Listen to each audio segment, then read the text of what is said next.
Hello guys, I hope आप लोग बहुत अच्छे होंगे। Today I am going to tell you voice modulation. जो वॉइस मॉड्यूलेशन होता है वो हमारी लाइफ में बहुत ही पावरफुल इम्पैक्ट टूल होता है, एक तरीके से बोल सकते हैं।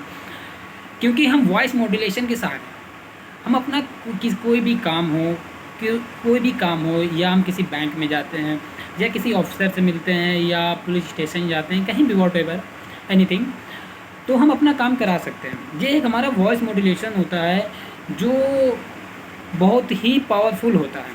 पहले तो आप ये समझिए वॉइस मॉड्यूलेशन होता क्या है। सॉरी। जो वॉइस मॉड्यूलेशन होता है, जो हमारा बोलने का जो तरीका होता है, उसे ही हम बोलते हैं वॉइस मॉड्यूलेशन। आपने देखा होगा बहुत से लोग जो अपनी स्पीच डिलीवर करते हैं किसी भी पोडियम पे जाकर, या किसी भी कॉलेज के सेमिनार्स होते हैं वहाँ पर, तो वहाँ पर आपने देखा होगा कुछ जो स्टूडेंट्स होते हैं या सीनियर्स होते हैं, अपनी जो स्पीच देते हैं वो काफ़ी चार्मिंग तरीके से देते हैं और काफ़ी स्लो पिच में देते हैं, स्लो। और काफ़ी स्टूडेंट्स होते हैं जो फ्रेशर्स होते हैं, वो अपनी स्पीच जो देते हैं वो काफ़ी हाई हाई स्पीड में देते हैं। तो यही जो होती है हमारा जो बोलने का तरीका है, इसे ही कहते हैं वॉइस मॉड्यूलेशन।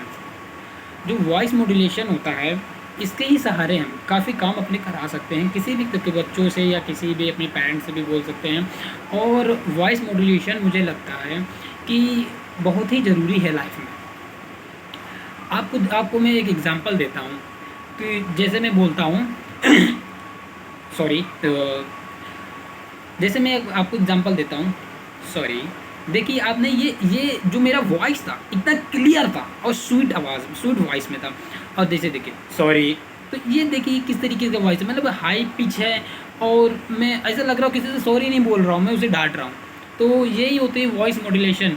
और आपने देखा होगा कि आप कोई स्पीच देते हैं तो कुछ बच्चे जो होते हैं बहुत स्पीड में बोलते हैं, my name is blah blah blah and I am living blah blah blah. तो दैट्स ये जो बोलने का तरीका है ये थोड़ा ठीक नहीं है, क्योंकि इससे जो सामने वाली ऑडियंस होती है वो हमारी बातों को जो होती है वो समझ नहीं पाती। जब हमारे सामने की जो ऑडियंस होंगी या कोई भी बंदा होगा, तो जब समझेगा नहीं तो वो बोलेगा कैसे? वो समझेगा नहीं, बोलेगा नहीं, तो आपको समझ में क्या आएगा कि वो क्या समझ रहा है, हम क्या बोल रहे हैं। तो ये जो छोटी छोटी टिप्स हैं, इन्हें हम अपनी लाइफ में, जो सक्सेस होती है वो एकदम से नहीं मिलती है, हम अपनी लाइफ में छोटी छोटी लिटिल बिट जो चीज़ें होती हैं उन्हें हम ठीक करते जाते हैं, तब हमारी लाइफ में जो चीज़ें होती हैं वो चेंज होती हैं। अगर आप सोचें एक दिन में सारी चीज़ें चेंज हो जाती है, एक दिन में सारी चीज़ें नहीं चेंज होती। तो इसीलिए जो ये वॉइस मॉड्यूलेशन है, इसे हमारे अपनी लाइफ में ठीक करना चाहिए। और मैं ये भी बताऊंगा वॉइस मॉड्यूलेशन कितने टाइप्स की होती हैं। ये हमारा जो सेशन होगा वो नेक्स्ट वीडियो में होगा। आई होप आप हमारी बातों को समझ गए होंगे। Please subscribe my channel and like and share. Bye bye.